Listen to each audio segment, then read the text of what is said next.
Okay, I'm going to bring on our next keynote speaker, a lady who brings a wealth of experience in encouraging women into careers in the transport industry. She is the chair of Women in Rail. She's also CEO of Transport for Wales. Please welcome Marie Daly.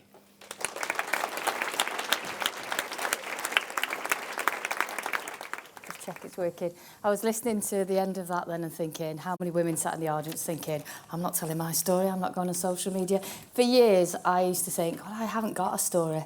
It's amazing when you start tapping into that, even slowly, and it brings it to life, and you realise how many people you can touch with your story. So we're all unique, I think that's remember, and people want to hear from us. So anyway, I want to say good morning, and in Wales we say Bore da. Lovely to see so many familiar faces and new faces as well. We're all here because we know, whether it's bus or rail, that we are stronger when women are supported, celebrated and are given equal opportunities. It's been a busy and brilliant year for Women in Rail, and we still have 3 months left to celebrate. So we've nearly had 40 events across all of the country, from psychological safety to empowering women in leadership. And every single one of them has come to life because of the amazing volunteers and regional leads that we have. Our USP remains free membership for all, and we are a 100% volunteer-led organisation.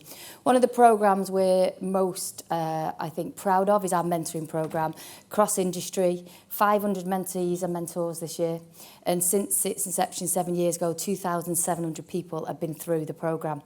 And I think the stat that always puts a smile on my face is, of those mentees, 45% have gone on to get promotions. Now, that's what shows can happen when you invest in people. So we've also created, and I know it's on the agenda today, important for Women in Bus and Coach, we've also created a frontline trustee. So that was a gap we found in our business plan, and how powerful having that trustee has been in terms of us shaping our programmes. So recently we had our business planning day, and Heather Waugh, who's a Freightline driver, is a trustee, and she always says, I don't know if I'm worthy in this room to say something. I don't know. And we're like, Heather, you're more worthy than the rest of us. In fact, when I interviewed her, I thought she should be doing the chair and I should become a trustee. So she spoke about, and you hear things, and we'll hear things today, like, oh, access to toilets. But what Heather's doing for us in having that voice in the room is saying, what that actually means is last year I had 7 UTIs because I couldn't drink water because I didn't want to have to request a toilet in a 12-hour shift. And that just brings to your mind, can you imagine if you're flooding? Can you imagine what that must feel like? It's, you know, it's same for men and women, but that equity piece around that difference in terms of that embarrassment, I think is very real. So this year we launched our business plan, shaped by our members and built around, not unique, I'm not going to say anything show-stopping here, 4 pillars: attract, engage, support and promote.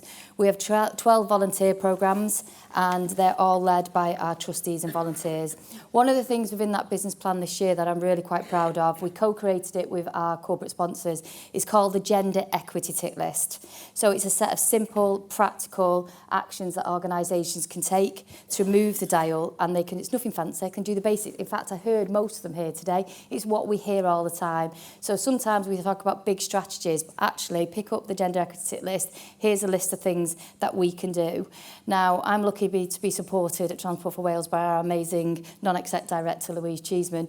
And as part of that gender equity tick list, we've now started to commission a study or an audit of all of our environments, from our depots to our stations, so from a customer and colleague perspective, into our mess rooms, of where there are gaps in equity for women. And that is proving to be really quite powerful. We'll look to share that and share the gaps, and actually then talk about standing up for investing in what's going to make women feel safer, but also is going to drive that equity into our transport network.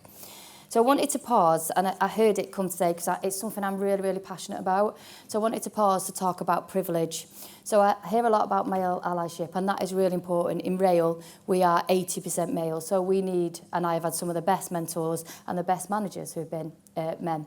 So there's nothing wrong with you men, don't worry, I'm not going to, you don't have to leave for this bit or be embarrassed, because we need you. One of them's in the audience now, just seems smiling at me.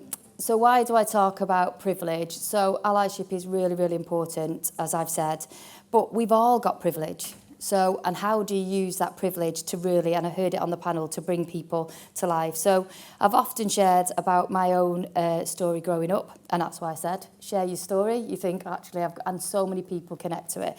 So I proudly grew up on a council estate from immigrant parents, and now watching the very different experience that my daughters have through their education. Neither path makes you happy, but the doors that are open for my children are far from the doors that were open for me. So whether the privilege you hold is like position, if it's race, if it's gender, if it's class, we have a responsibility to use it, to open doors for others and to advocate for people who cannot advocate for themselves. So shine that spotlight on yourself, because I assure you, you will impact someone. After the Women in Rail Awards this year, an apprentice came up to me and she said, I'm from a council estate. I can't believe somebody stood on stage is from a council estate. And I was like, did I know I was going to have that impact? Not at all. So that's the ability that you can have on people by spotlighting your story. So that also sometimes means getting comfortable with the uncomfortable. That doesn't bother me. For a lot of people it does. I'm lucky it doesn't. So I'll use that privilege to make people sometimes feel uncomfortable. So at the Women in Rail Awards, I shared a poem, and Louise asked me to share that today. So I have to bring all my theatre skills that I never had, but my daughters all have, to sharing this poem. So it's called Why Do We Leave? I hear you laugh. She's brass and she's crass. Yet when he speaks, he's bold, has class. I hear you say your corporate policies are driving culture change. Please don't assume that's happening in the mess room. You say chargeman, I say charge person. Why must progress feel like coercion? Man and boy, I respect them, it's true. But your mansplaining is a little draining too. Your microaggressions make me feel so unsure. Skipping evening drinks makes me feel like a bore. I didn't get that promotion, but I got the advice. Stay silent, don't roll the dice.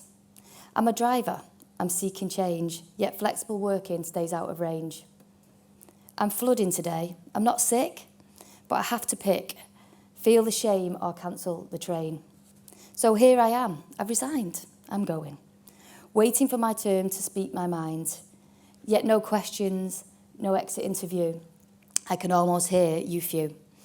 So why did I leave? It wasn't one big thing. It was all the little stings. So thank you for listening to that.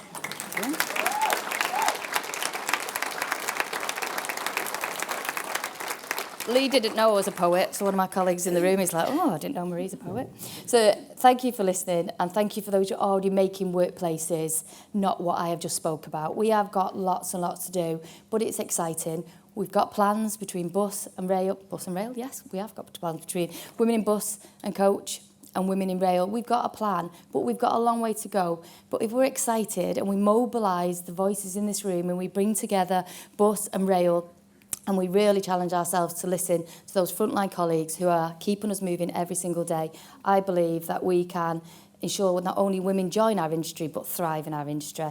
So this year we celebrate Railway 200, making 200 years of modern railway. What has been so interesting to me is the pioneers in that 200 years are amazing, and the stories we've got to tell for women are amazing. But wouldn't it be great 200 years from now, we don't need pioneers. Our daughters are just sat in the room, our sisters, our mothers, as equals, and that would be pretty amazing. So thank you for listening to me, and thank you for inviting me here today.